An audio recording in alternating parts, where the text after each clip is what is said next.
Aduh, nasib ya jadi fotografer zaman sekarang nih.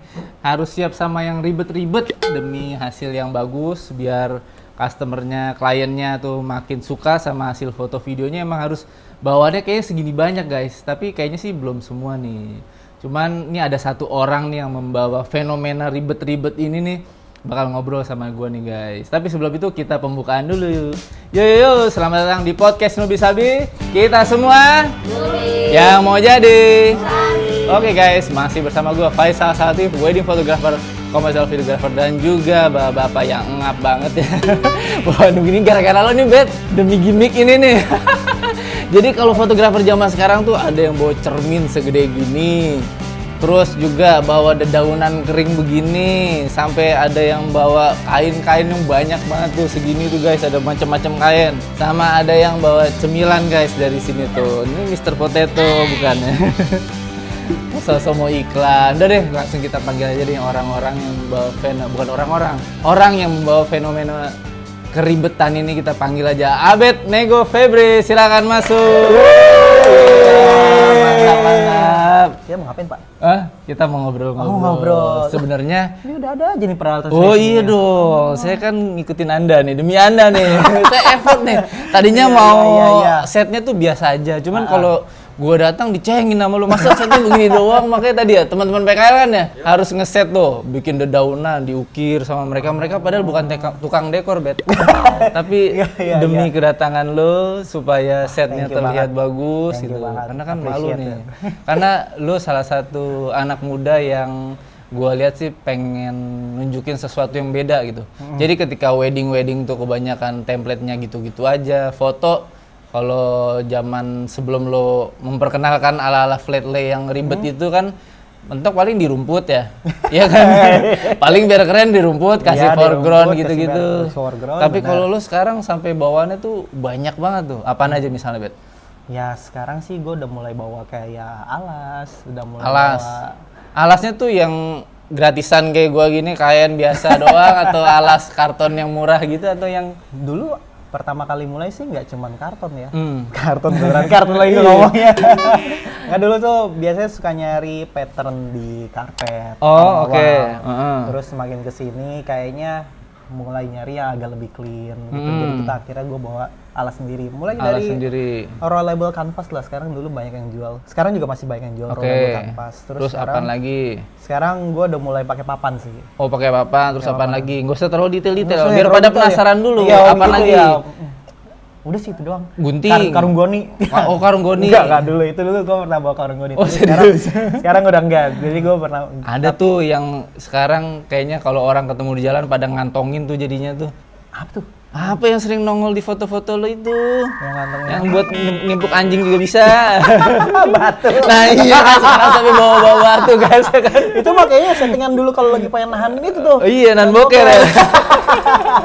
Nah kan sampai seribet itu ya. Seribet itu. Nah tapi sebelum kita bahas tentang itu, kita pengen tahu dulu nih Bet. Lo awal mulanya sampai menjadi seorang fotografer yang sekarang ini tuh bisa ceritain nggak? Nama aslinya gue juga nggak tahu. Emang nama asli lo Abed atau beda atau apa sih? Waduh, Abed Nego Febri. Oke, nama gue itu. Kan lumayan unik tuh ya. Iya, emang lu unik ya. Jadi nggak bisa Abed Dil Febri aja. Nggak bisa. Jadi kenapa harus Nego terus sih? Jadi harus supaya happy semua orang. Gitu. Jadi win-win solution. Ya.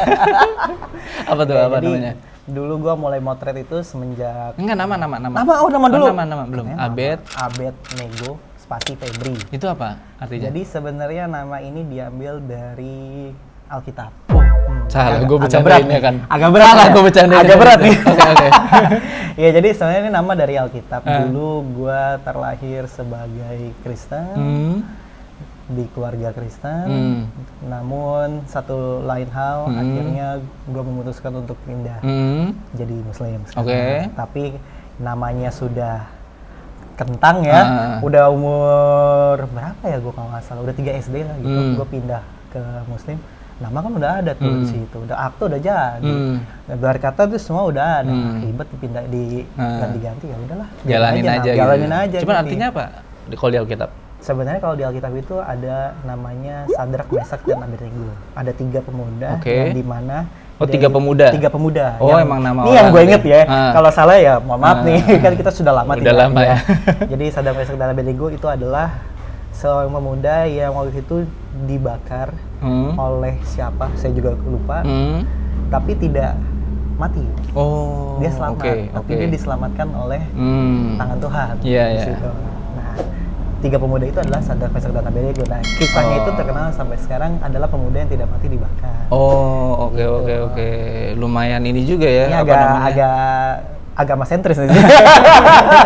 Ya cuman doa orang tua lu ya pengennya lu jadi sehebat itulah ya. Iya, betul.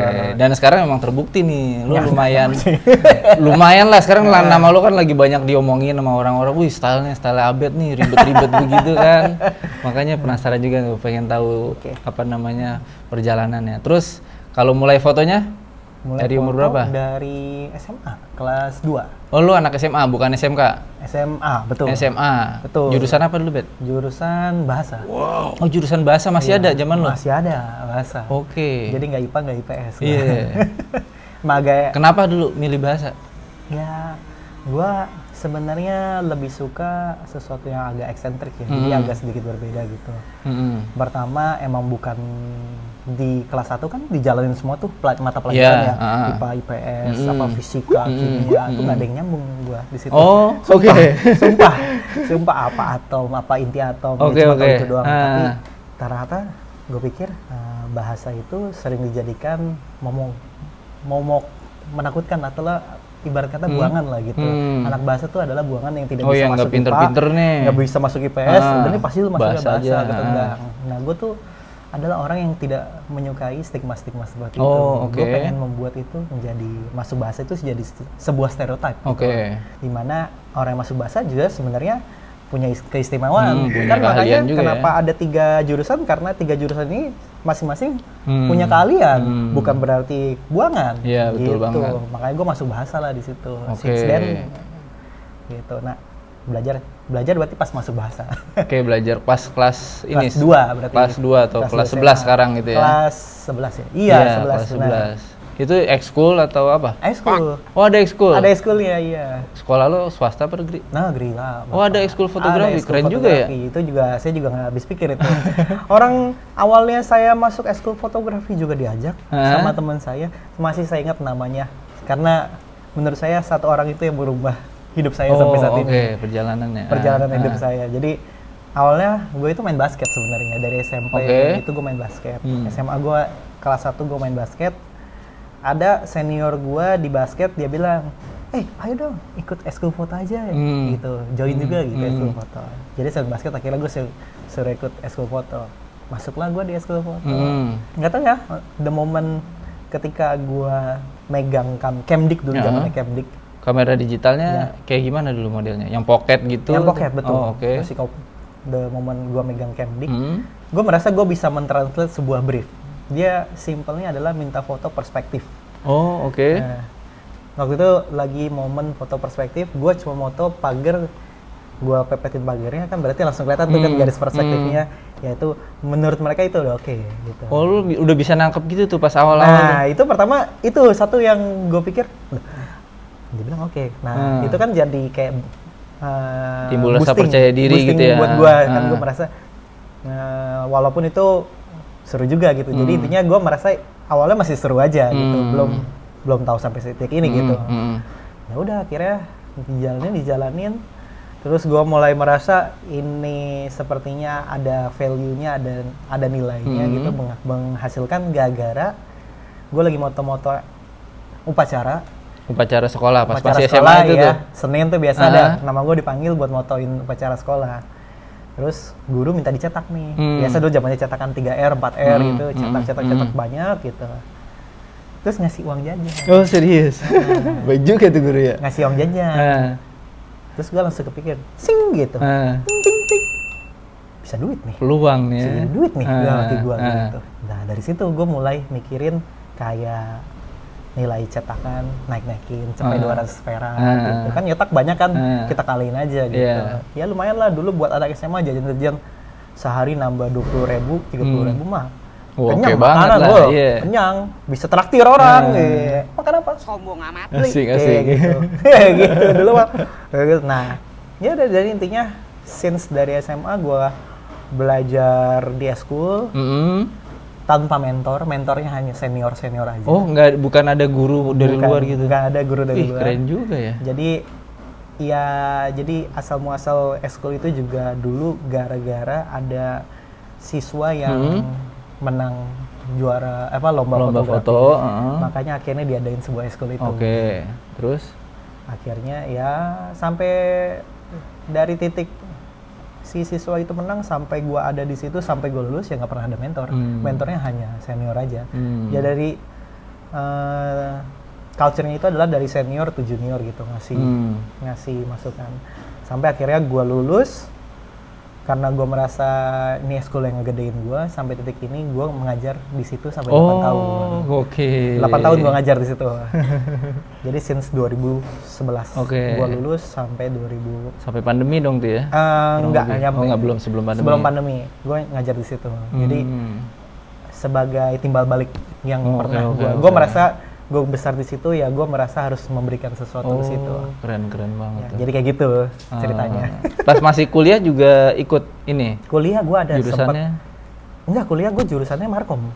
Oh, Markom. Malah nggak ada hubungannya sama fotografi gitu. Bener, karena di titik itu ada yang gue pikirkan adalah gue merasa gue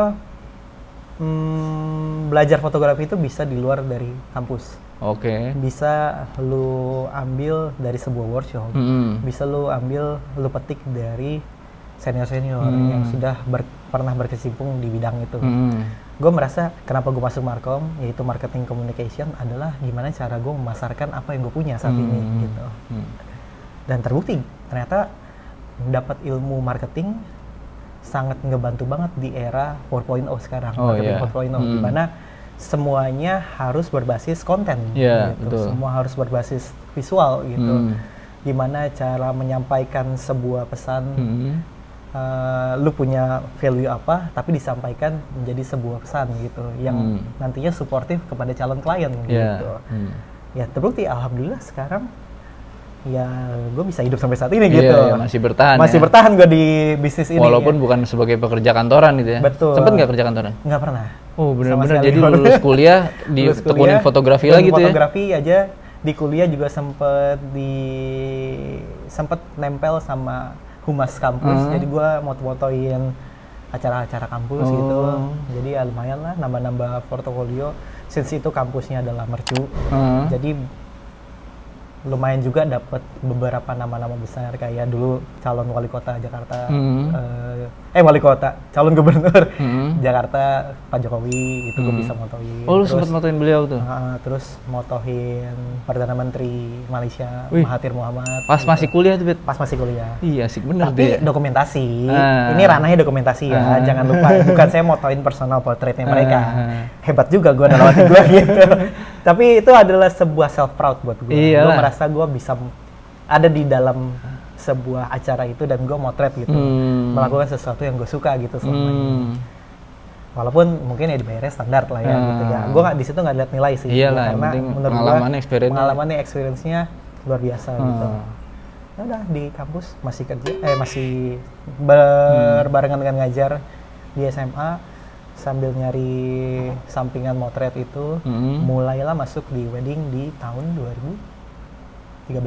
Oh, oke. Ya. Sebelum ke weddingan nih, lo kenapa nggak ada kepikiran ketika lulus Markom itu lo kerja kantoran? Nah, BTW, akhirnya gue nggak lulus kampus. Oh. Salaman dulu. Sama. Saya juga sebetulnya lulus. Saya tidak lulus kampus, teman-teman. Oke. Gitu.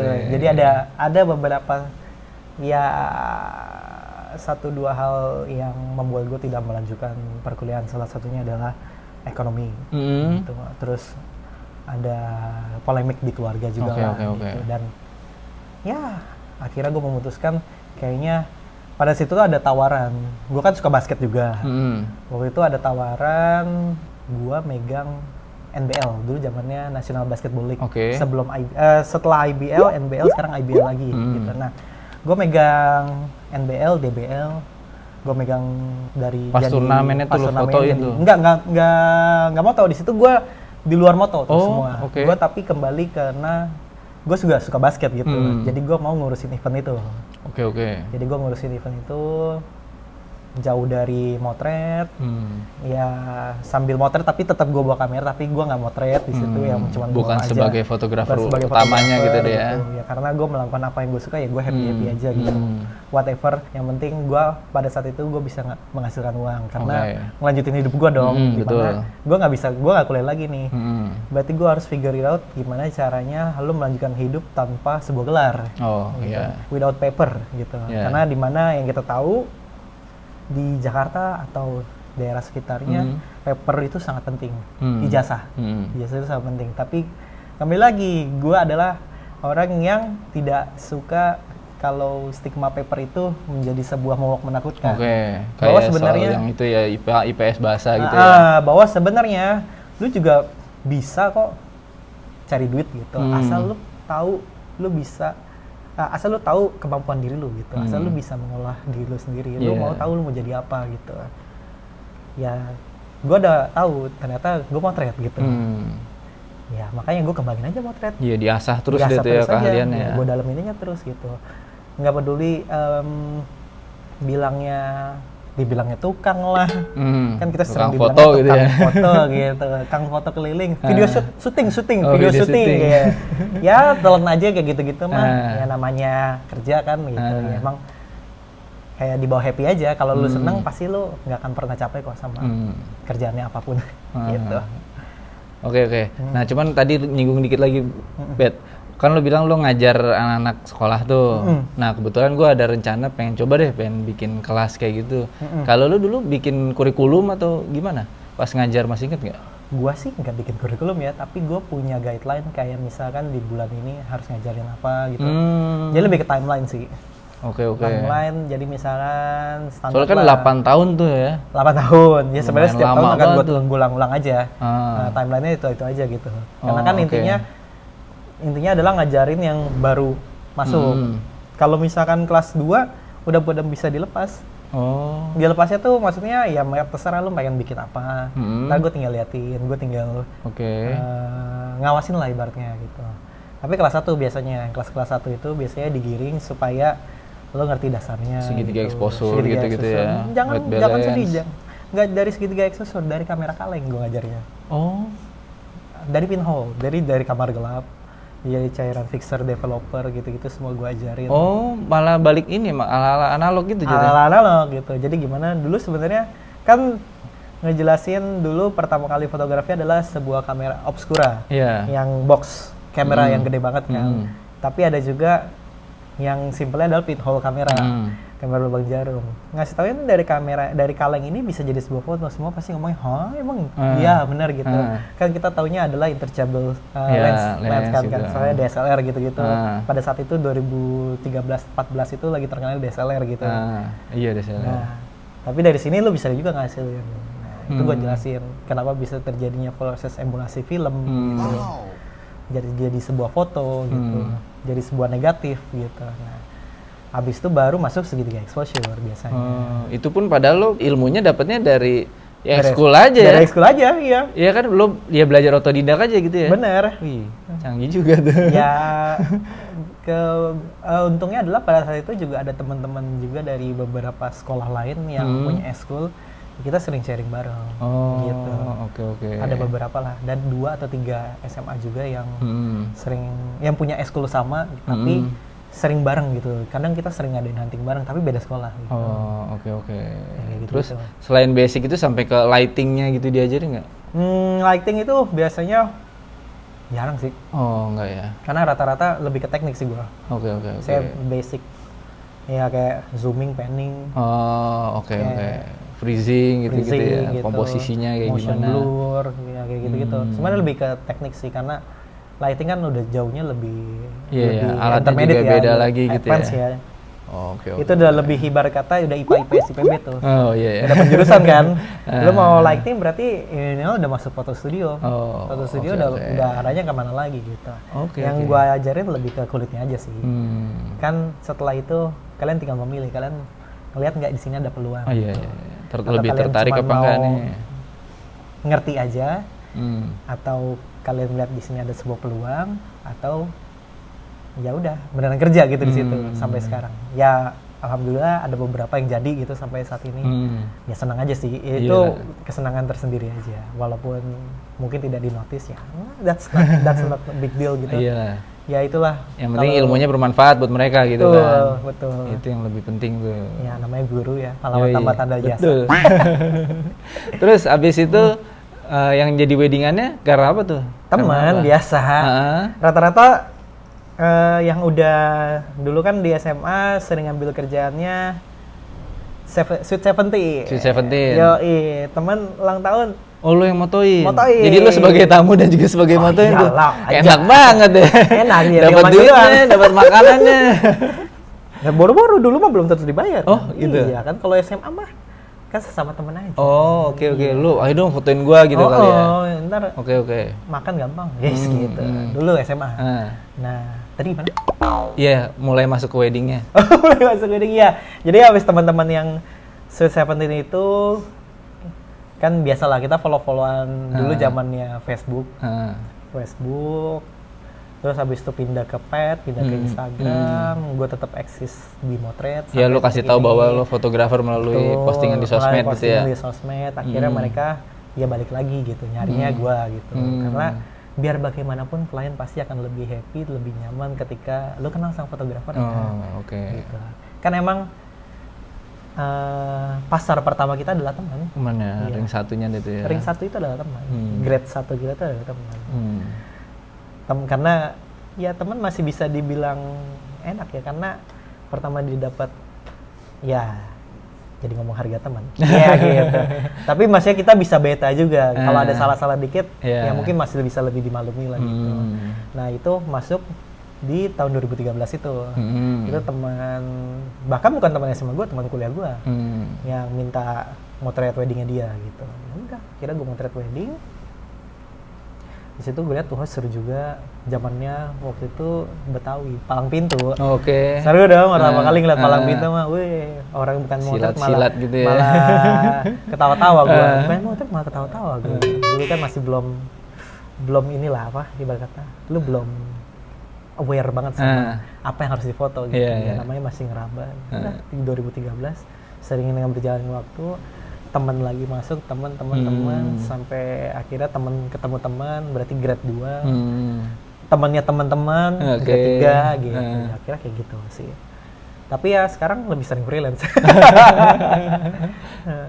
Nah, kalau weddingan kan lo dari teman-teman gitu kan. Kenapa lo menekuninnya di situ, nggak coba yang lainnya tuh? Misalkan lo ada suka basket juga, kenapa lo nggak milih sport gitu untuk di perdalam? Gue nyobain foto sport, pernah juga sih, cuman kayak ya jarang aja emang gitu. Ya kan kalau kayak gitu kan pasti ya panggil-panggilan aja lah awal pertama, maksudnya kalau misalkan motoin basket, rata-rata gue pengen main basket ujung-ujungnya. Jadi bukan moto gue jadinya gitu. Jadi kayak bawa kamera aja tapi nggak moto akhirnya ujung-ujungnya gitu. Kan pasti di mana lu mau mulai sebuah bisnis ada sesuatu yang harus lu bakar lah. Contohnya portofolio gitu. Kalau misalkan lu mau motret basket, seperti yang gue bilang tadi, gue keburu keenakan main basket. Akhirnya gue main basket. Akhirnya gue nggak jadi moto di situ. Akhirnya gue nggak punya foto di situ. Jadi akhirnya ya udah. Tapi wedding kan gue punya foto. Makanya teman-teman taunya awal-awal. Tapi ya namanya dulu fotografer dipukul rata ya. Semua dipikir palu gada. Namanya motret bisa motret apa aja. Tapi ya padahal kan tidak seperti itu ya. Namanya fotografer wedding ya pasti mungkin karena dia sudah punya pengalaman yang banyak di wedding gitu, dan sudah capable, dan sudah tahu dan sudah paham seluk-beluknya wedding gitu. Nah, mulai weddingan, mulai dicari ya karena ya itu mulut ke mulut dari teman-teman itu lagi aja gitu. Wah, waktu itu gue difotoin sama ini Abed, udah Abed aja gitu, aman kok dia gitu. Ya udah, kira Abed lagi gitu. Terus diajak teman ikut, ya itu si Anto, kira diajak ikut ke wedding yang besar gitu, udah masuk gedung gitu. Ya bersyukur gue intinya Ya gue nggak menyangka intinya pada saat itu gue bisa masuk di dunia wedding yang agak lebih besar lagi karena yang kelasnya menengah sejujurnya ke atas kelas gitu menengah ya. ke atas karena tanpa bisa dipungkiri kita tuh pasti berangkat dari weddingan Tarkam lah. Iya, betul. Namanya weddingan full day never ending full day. Full ini never ending ditawarin makan sama Oh betul. punya acara. Mas makan dulu mas. Makan, Mas. Gitu. Udah, Bu. Makan lagi. Makan lagi. Iya. Sampai kagak muat tuh. Tapi zaman sekarang juga yang wedding apa istilah kan terop ya, wedding tendaan juga fotonya makin keren-keren sih, Pit ya. Keren. Gila bener. ya. Karena semakin kesini gue lihat fotografer itu udah bukan sekedar dokumentasi sih. Tapi ya emang esensi utamanya adalah dokumentasi acara tapi pernikahan tersebut. gimana lu ngebungkusnya, Hmm. lu gimana memvisualisasi di dalam sebuah gambar atau misalkan dalam sebuah carousel feed itu menjadi sebuah cerita. Kan yang namanya wedding seperti gue bilang dari awal itu tidak melulu soal couples, tidak melulu soal beauty shot gitu. Ada banyak elemen di dalam wedding yang kita nggak pernah sadari gitu. Mungkin kalau teman-teman fotografer master, mungkin teman-teman tahu sebenarnya wedding itu luas kan, dari awal, dari preparation, dari masuk, kirap, dari prosesi akad, itu kan luas banget gitu. Dan kalau kalian dalamin salah satunya aja gitu, misalkan preparation gitu, didalamin yang lebih jauh lagi gitu, pasti bisa gitu. Dan itu tergantung kita mau nguliknya aja apa enggak sih gitu. Ketemu pembedanya deh tuh ya. Nah itu baru langsung ketemu pembedanya. Jadi di situ lu bisa langsung dicap, oh ini orang spesialisnya di sini gitu. Karena dia kalau moto preparation lama banget prosesnya gitu. Ya itu kan itu membentuk sebuah image baru gitu. Nah ini nyambung nih ke yang lo keribetan lo nih bawaan banyak ini nih itu awal mulanya gimana? Lo bisa ketemu ide, wah kayaknya gue mau main spesialisasi di flat lay ini nih. Nah oke. Lo ikut kursus atau gimana? Kursus sih enggak ya. Jadi lebih ke zaman pandemi dulu, gue itu mulai motret makanan. Oh, dong, pelariannya ke situ ya. Semua fotografer wedding semua lari ke fotografer food. Iya, betul. Kalau nggak fotografer food agak majuan dikit, udah lewat dari setahun jadi fotografer sport. Iya. Semua motorin lari, motorin sepeda. Motorin sepeda gitu ya. Tapi balik lagi ke motorin makanan. Di situ gue sadar adalah gue kan bukan orang yang kerja di kantoran. Jadi istilahnya gue sudah tahu lah gimana rasanya tiba-tiba di tabungan di rekening nggak ada gitu. Dan lo harus makan uang tabungan yang emang udah lo tumpuk. Ini harusnya lo buka, akhirnya lo buka nih. Anjir gara-gara pandemi ini.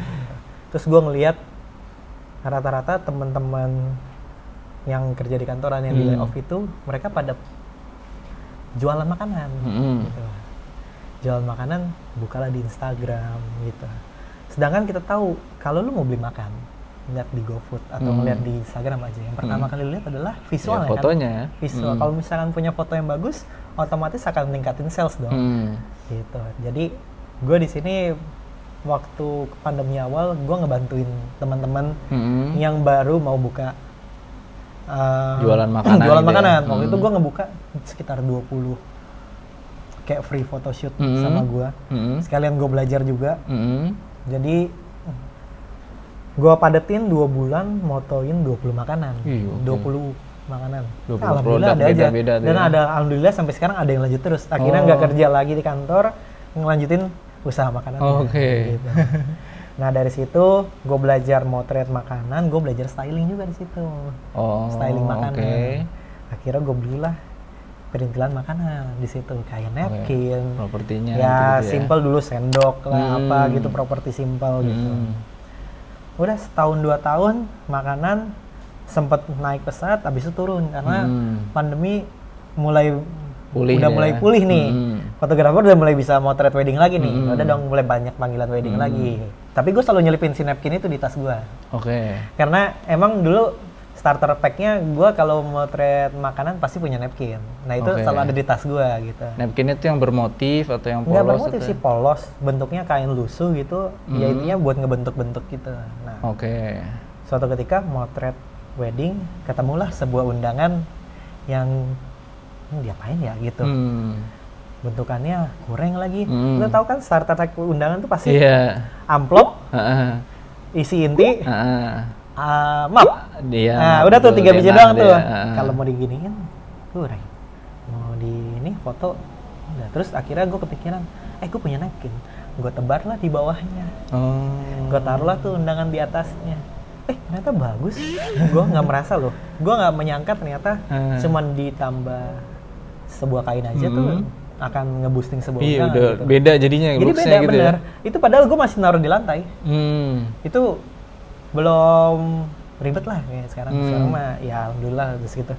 Nah, keribetan kedua adalah gue ketemu undangan yang cuman 1 doang atau 2, 2 gitu, cuma dikasih 2. Terus gue bingung mau diapain lagi ya gitu. Terus gue ada kepikiran pengen bikin undangan kayak kaligrafi, tapi undangannya biasa. Gimana caranya ya? Nggak tahu. Gue bawa gunting.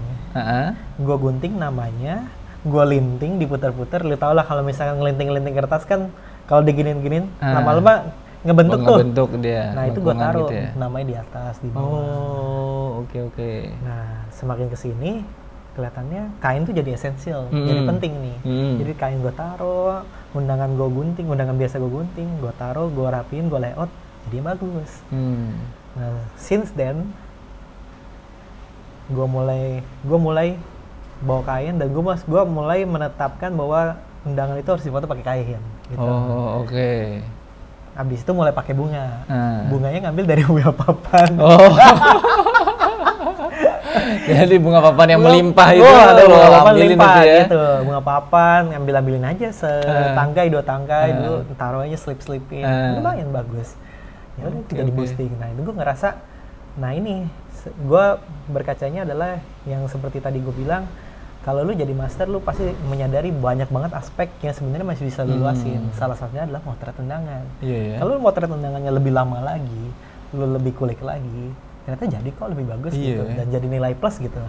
Mungkin Mas Faisal menyadari sekarang saya ribet ya. Saya ribet banget gitu karena kenapa menurut gua undangan, cincin gitu-gitu sesuatu hal yang penting. Mungkin gue ngerasa cincin itu mungkin bisa 1/4 bahkan setengah dari harga weddingan kita. Kalau gue kan pernah megang event Bride Story gitu. Gue lihat harganya Miss Mondial, harganya Adele Jewelry, nggak ada yang sanggup gue beli. Mahal banget ya? Mahal banget, ini cincin beneran cincin gitu. Ya Allah, gue biasa beli di Blok M, Melawai gitu kan, itu cincin nikahan gue beli di Blok M. Bisa sekitaran berapa tuh yang mahal-mahal itu? Bisa sampai 20.000, 30.000. Nah, kan maksud gua kalau buat kelas-kelas kita nih, weddingan C, B gitu, itu kan berarti udah kurang lebih 1/3 dari harga weddingan kan. Terus masa lu relasi motonya begitu doang gitu. Nah, gua merasa ini butuh apresiasi lebih gitu. Walaupun mungkin klien tidak minta, tapi dengan adanya foto itu, artinya kita menghargai klien gitu. Kita menghargai setiap detail yang mereka punya gitu. Nah, makanya gue tekunin lah di situ. Makin diperdalam lagi deh tuh ya. Diperdalam lagi gitu. Semua perintilan gue maksimalin. Mulai pakai batu. Gitu. Itu batu gimana tuh? Kalau tadi kan lu bunga bisa ngambil dari bunga papan. Nah, batu lu ngambil dari kolam ini. Kolam penu. Nggak tahu gue kalau batu itu gue ngerasa gue menemukannya secara terbesit di kepala gue. Kayak yang kita tahu kalau batu itu mungkin identik di aquascape. Iya, benar. Aquascape kan kalau dilihat bagus-bagus ya, keren-keren ya. Dan detail di aquascape itu kan kecil-kecil juga, mirip lah kayak undangan gitu. Kayak cincin gitu. Berarti sebenarnya detail aquascape pun juga bisa dipakai buat cincin, cincin dan maupun undangan gitu. Nah, makanya gue belilah tuh kayak batu-batu apung gitu, batu pancawarna gitu. Buat ngehias sekitar-sekitarnya aja. Nah, jadinya makanya mungkin buat teman-teman nggak pernah ngeliat ya di dekorasi undangan pakai batu. Karena yang paling sering dilihat pasti pakai bunga ya. Bunga standar yang paling gampang aja. Pakai bunga kan. Tapi pakai batu ternyata it works gitu. Iya, bagus beda gitu. banget look-nya jadi keren banget sih, Bet. Nah, kan jadi lebih ngebentuk unik gitu. Banget gitu. Unik kan. Bahkan sebenarnya batu itu gue desain awalnya cuma buat perintilan cowok. Karena biar kelihatannya manly gitu. Iya benar, batu keras gitu ya. Iya, kalau cewek gue kasihnya bunga. Gitu. Jadi kalau cowok nggak gue kasih bunga dulu. Bunga itu hanya buat cewek. Terus mulailah pakai batu. awalnya pengen cowok aja nih, tapi semakin kesini kok tapi di undangan juga bagus gitu. Akhirnya gue explore lagi. Oke, sampai batu gitu ya. Gitu seru sih.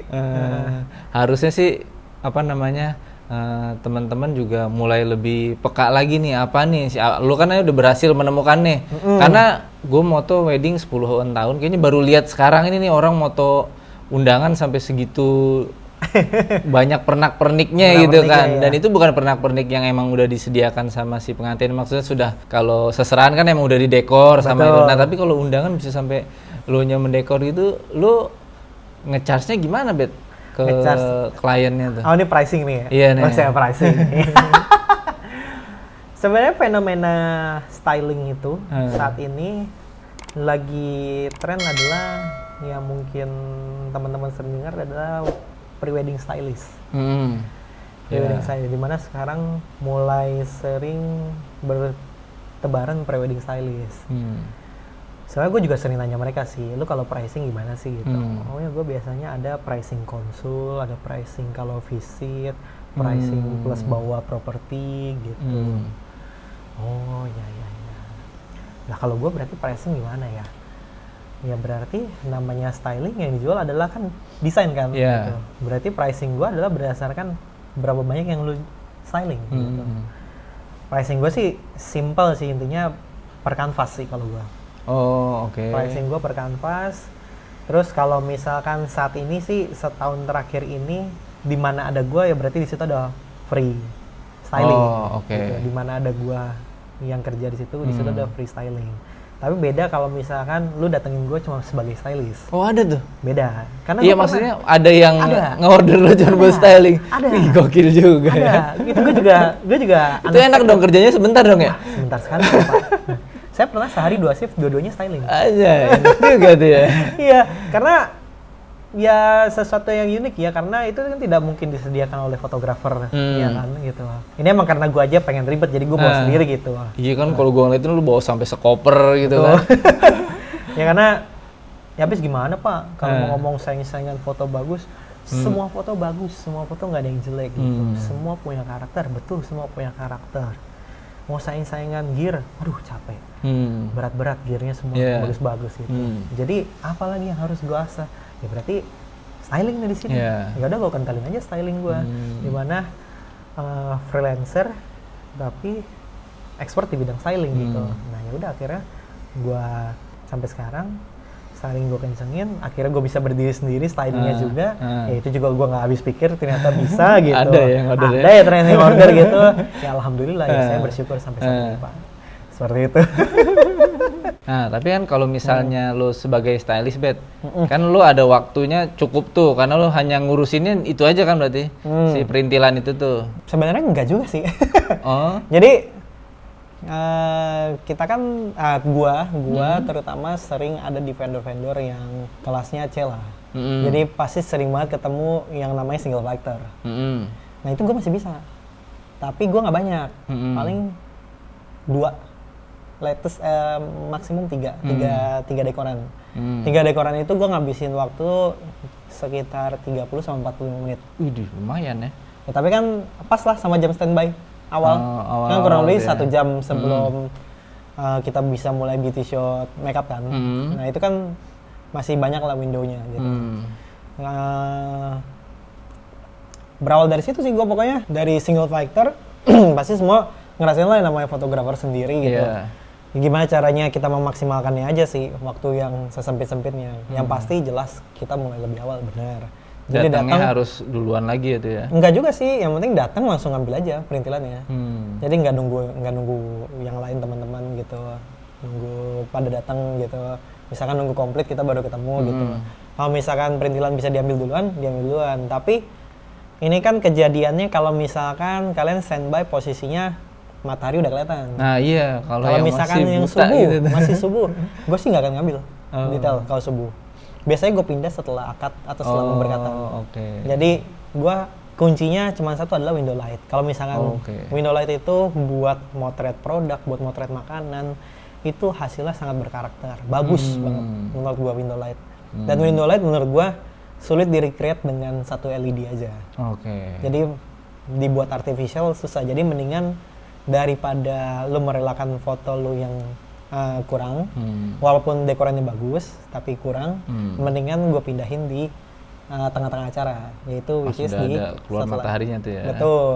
Nah, pernah juga kok gue ngedekor abis resepsi setelah selesai acara. Nah itu middle night-nya gimana? Apanya? Pas siang maksudnya? Pas siang. Oh, oke. Betul. Jadi kalau acara siang, kalau misalkan padat banget acaranya gitu, atau nggak biasanya kebanyakan tamu VIP atau di tengah-tengah acara jedanya terlalu mepet, akhirnya gue pindahin di akhir gitu. Ya emang harus rela sih, maksudnya pertama lo harus rela ngerelain waktu. Kalau misalkan lu nggak kerja sendiri ya, lu kerja berdua, lu ngerelain foto beauty shot di awal gitu. Karena jujur ya, gue udah nggak begitu into sama beauty shot sih, gue lebih ke momen aja sih sekarang. Beauty shot di awal ada teman-teman fotografer yang lain, silakan diambil gitu. Gue fokus di ini aja. Tapi kalau sendiri ya harus diambil gitu. Cuman kalau di sendiri caranya adalah gimana? Ya itu kalian tinggal pindah-pindahin aja waktunya, timingnya. Ya kedua kalian harus ribet bawa-bawa barang kan, jelas dong harus ribet bawa barang. Terus harus siap under pressure dari WO. Sering ditanyain tuh ya? Sering banget. Mas, sepatunya udah mau diambil nih mas. Ya, gitu. Atau nggak pernah juga ditegur sama hotel. Karena kan gue ngegelar tuh. Dulu emang gue kebetulan ngegelarnya di hotel ini sih, hotel tau lah, terlibat dah tuh hotel dah. Gue sebut merek. Ya pokoknya ada hotel. Gitu. Ya, tuh ada hotel itu. Gue ngegelar, kata dia nggak boleh ngegelar di sini pak.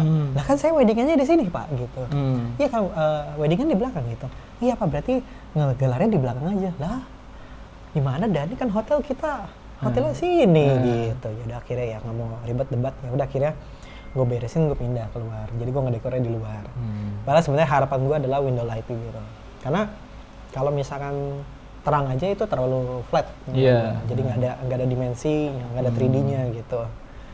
Nah, terus tipsnya lagi ya intinya kalau emang pada dasarnya lu suka, lu nggak akan pernah capek sih. Mungkin awal-awal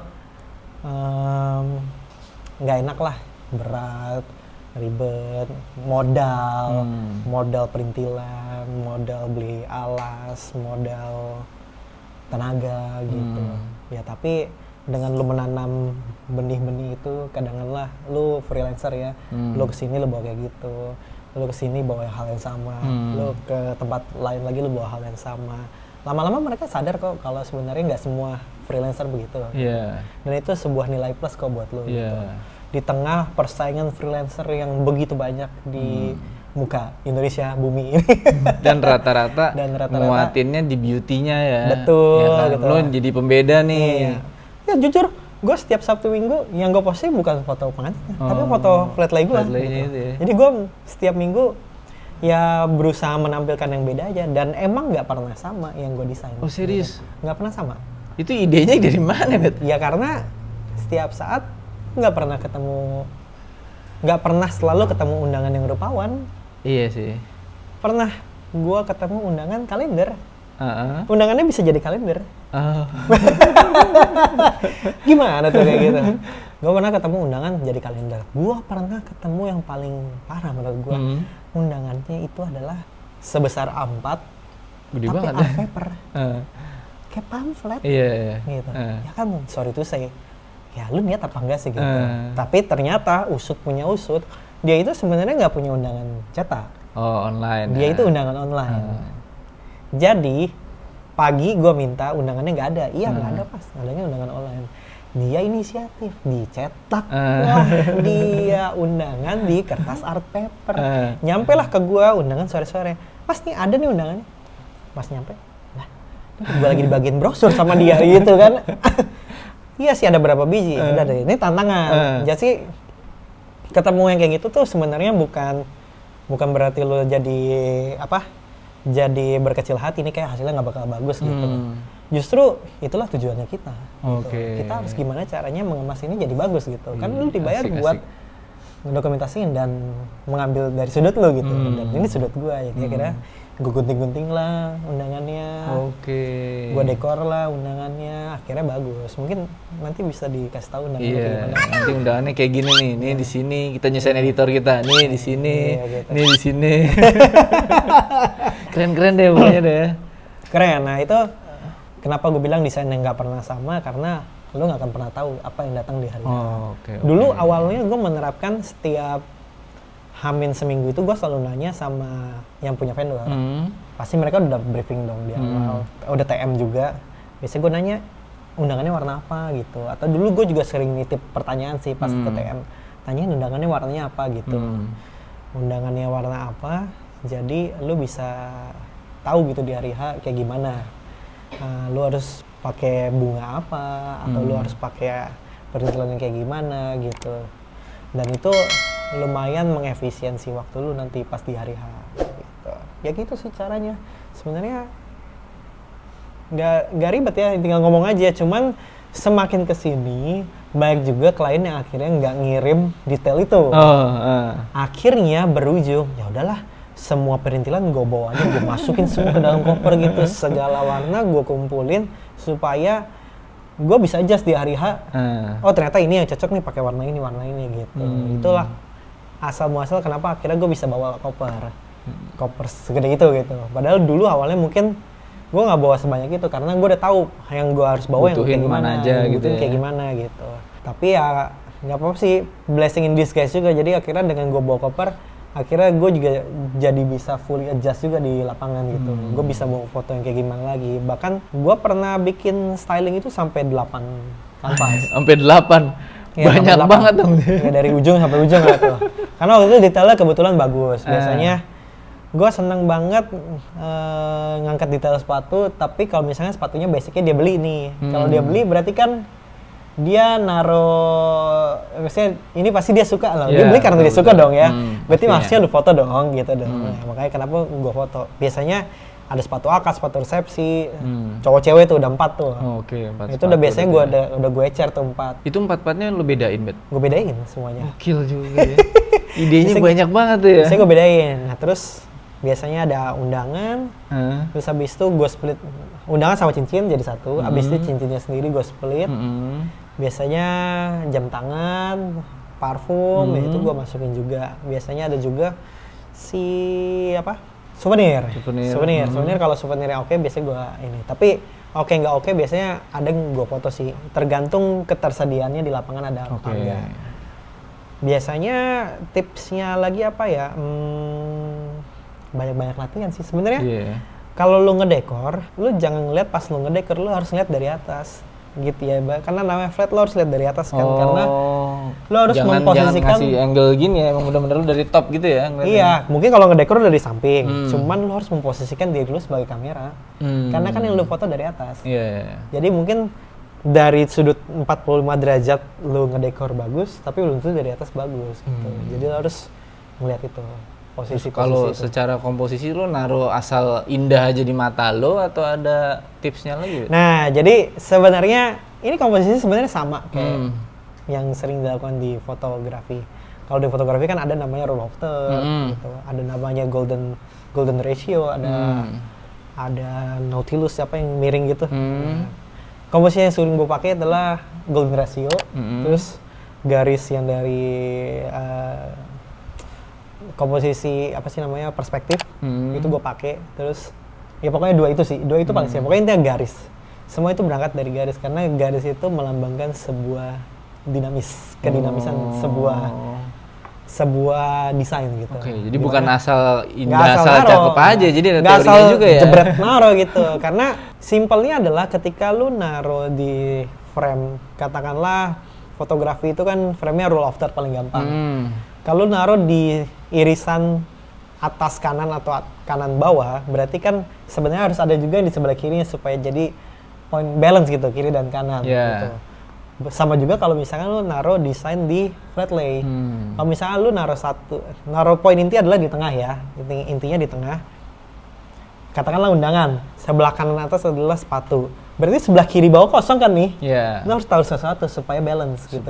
Supaya balance. Jadi nggak, jadi harus ada pertemuannya gitu di ujung-ujung. Wih, mantep nih dibocor-bocorin semua nih kayaknya nih. Iya, Workshop lo nih. Jadi mungkin buat teman-teman lain yang mau lebih dalam lagi, kan waktu kemarin lo sempat bikin ya? Betul, betul. Workshopnya namanya apa, Bet? Workshopnya flat lay styling sih. Flat lay styling. Nah, buat teman-teman lainnya yang masih pada penasaran pengen lebih dalam lagi biar bisa kayak Abed, itu bakal ada lagi nggak kelasnya? Bakal ada lagi nanti di bulan Oktober. Oh, perkiraan bulan Oktober perkiraan itu ya. Bulan Oktober ya. Oke, oke, mantap. Tapi limited slot ya. Wih, biar tetap eksklusif kali gitu. Ya sebenarnya pertama biar bisa dibilang biar eksklusif, tapi ngajarin 10 aja kemarin lumayan ya. Saya harus nyiapin semuanya kan. Oh, iya kan, saya semuanya nyiapin. Okay. Kalau nanti rencananya bocornya ada 20 peserta. Jadi jangan sampai kalian ketinggalan ya.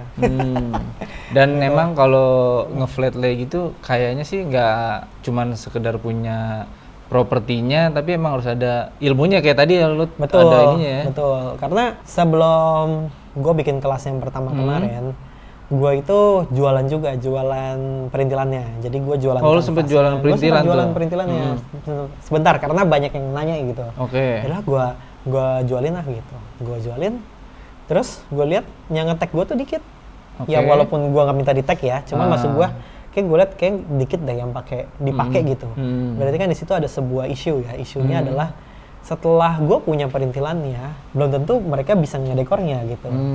Pasti mereka punya kesulitan sampai hari H, yang namanya di bawah tekanan ya, di bawah tekanan waktu, buru-buru, gitu. Banyak lah makanya noise-nya tuh banyak gitu. Mereka belum tentu bisa ngedekornya, makanya kenapa gue bikin kelasnya. Gue kasih tips and triknya gimana, lu bisa efisien gitu di hari H gitu kerja. Karena jujur banyak banget noise-nya. Salah satunya perintilan mecah nyebar ada di CPP dan CPW itu sering terjadi. Iya benar juga ya. Jadi perintilan datangnya di ecer itu sering terjadi. Kayak gitu-gitu. Oke. Jadi kayaknya ikut kelasnya. Yoi, pastinya dong. Oke deh nih, buat teman-teman PKL di sini ada yang mau nanya nggak? Soalnya kalau diobrolin semua di sini kebongkar semua workshopnya nih. Ada nggak teman-teman PKL yang mau nanya? Perkenalkan, nama saya Hilman dari anak PKL Kamila Later dari SMK Putra Bangsa. Kamila apa? Oke, Kamila mau nyedain ini peleter. Iya, Kamila lah. Kamila Atler ya, itulah. Lupa ya guys, maaf. Pengen nanya ke Kak Abed, titik terendah Kak Abed di hidup apa? Itu aja. Titik terendahnya. Pertanyaan ini. Oke, terima kasih. Mau ditampung dulu apa gimana? Langsung jawab. Oke. Tadi pertanyaan adalah titik terendah ya. Titik terendah yang pernah gue temukan di kehidupan gue adalah, sebenarnya ini terdengar klise ya, kayak kalau misalkan gue bilang di tabungan gue nggak punya duit. Tapi emang benar, maksudnya dulu zamannya masih pacaran kan kemana-mana harus modal ya bapak ya, betul. Apa gitu, naik motor. Terus gue pernah kok ngerasain dimana ini uang cuma cukup buat makan hari ini gitu. Terus ditanya sama mantan pacar gue yang sekarang jadi istri gue. Dia bilang, terus kamu besok gimana? Gue punya satu pegangan hidup, yaitu selama lu percaya sama dan berpikiran positif, maksudnya selama lu percaya sama hal-hal yang baik gitu, dan selalu berpikir positif, pasti besok lu bisa hidup aja gitu. Maksudnya sama di konsep namanya, ada buku namanya The Secret, itu ngebahas namanya Law of Attraction. Itu konsepnya adalah hukum tarik menarik. Dimana apa yang lu pikirkan itu pasti akan datang ke lu. Kalau lu berpikirnya baik, hal baik akan datang ke lu. Kalau lu berpikirnya negatif, ya itu ntar kejadian sama lu. Contohnya orang sakit itu datangnya dari pikiran. Lu takut sakit ini, ya udah benar lu sakit itu. Lu jangan pernah mikirin sakit gitu. Jangan pernah mikirin lu besok nggak bisa makan. Percaya aja besok ada kok, bisa kok gitu. Alhamdulillah, ini mah demi Allah. Nyebut gua demi Allah, serius. Gua ngerasain itu dan besok gua bisa makan. Ternyata ada yang traktir gua besok. Gitu. Itu sesimpel itu ya, maksudnya tiba-tiba besok ada yang ngasih kerjaan terus ngasih DP kayak gitu. Nah, jadi take away-nya adalah ya mungkin kita itu selalu takut kalau misalkan besok itu kita tidak pernah bisa hidup lagi. Bahwasannya bahwa banyak sekali orang yang lebih susah daripada kita gitu. Banyak, kita itu harus baik-baik bersyukur sama apa yang kita punya saat ini. Saat itu lu punya motor, gue punya motor. Berarti sebenarnya lu bisa ngapain aja dengan motor itu gitu. Lu punya kemampuan, lu punya bisa motret. Dulu gue sering bener-benerin handphone, benerin iPhone gitu, ganti LCD, ganti baterai gitu. Ternyata ada rezekinya dari situ, bukan rezekinya nggak dari motret gitu. Ya sebenarnya yang disebut rezeki, yang disebut pemasukan buat kita itu nggak selamanya datang dari kerjaan inti kita. Gitu. Rezeki itu bisa, benar. Rezeki itu bisa berbuah. Mungkin tiba-tiba anak lu yang tadinya belum bisa jalan jadi bisa jalan gitu. Itu rezeki buat kita. Jadi lu harus paham bahwa selama ini yang kita harapkan itu terjadi gitu. Dan jangan pernah memikir hal yang tidak enak gitu. Karena itu akan menuntut lu ke situ. Itu adalah pegangan hidup gue selama ini kan. Ya lu lihat lah, lu kalau ketemu gue nggak pernah nggak ketawa. Iya, itu gue selalu enjoy aja. Gue selalu membawa diri gue se-enjoy ini karena emang apa yang gue lakukan selama ini adalah sesuatu yang pada dasarnya sudah gue inginkan gitu selama ini. Dan kalau misalkan gue analogikan dengan motret, ya gue bisa motret terus gitu karena gue suka gitu. No matter what, apapun yang terjadi, ya gue pasti happy aja gitu karena itu motret gitu. Jadi apa ya kayak gitu sih sebenarnya. Titik terendah ya gue pernah ngerasain nggak punya uang. Terus kemarin belum lama kan 2020 nyokap gue meninggal gitu. Itu juga titik terendah gue yang mau mulai apa lagi tapi ya gimana, kepikiran terus. Jujur sampai sekarang kalau mau ngapa-ngapain inget sama mama gue. Terus ngeliat tumbuh kembang anak gue, inget emak gue gitu. Ya sedih sih, cuman ya gimana. Namanya udah jalannya seperti itu. Life must go on. Life must go on, betul gitu.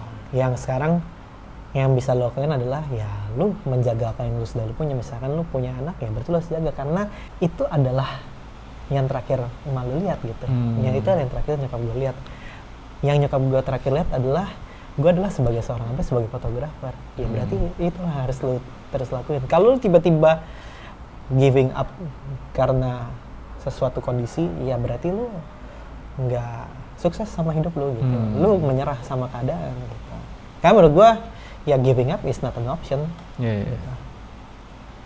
Lu merasa titik terendah, banyak kok orang semua nyampe di titik yang lebih rendah daripada lu gitu. Dan lu harus bersyukur. Gitu. Intinya mungkin saat ini lu dikasih seperti itu, ya udah gitu. Itu syukuri. Oke. Jadi sebenarnya ya ketika kita nih teman-teman PKL juga merasa lagi di titik terendah, justru itu dijadikan batu loncatan biar kita naik lagi gitu ya. Betul. Karena sebenarnya nggak ada yang namanya kegagalan gitu. There is no failure.